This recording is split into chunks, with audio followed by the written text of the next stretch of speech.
Balitang pambansa. Umarangkada ng pagdinig ng Bicameral Conference Committee para sa deliberasyon ng 2025 National Budget.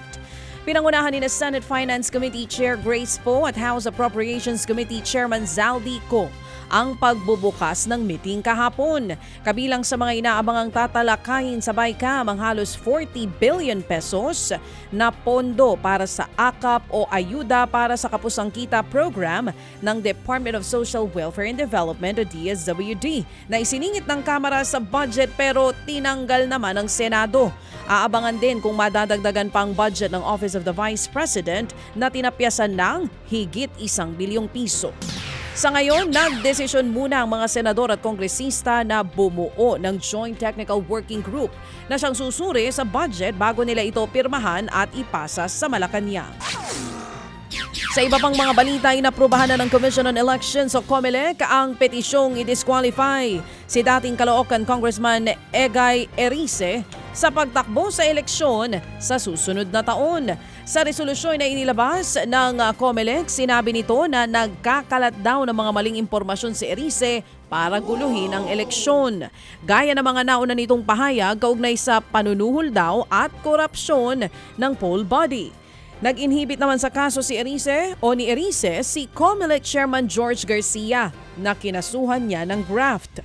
Nag-ugat ang reklamo kay Erice sa inihaing petisyon ng isang Raymond Salipot laban sa kanyang pagtakbo bilang kongresista sa 2nd District ng Caloocan.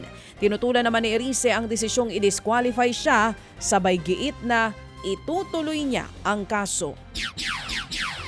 Isinailalim naman muna sa kustodiya ng Kamara ang isa sa mga testigo sa umano'y pagkakadawit ng pamilya Duterte at iba pang miyembro ng Davao Group sa illegal drug trade.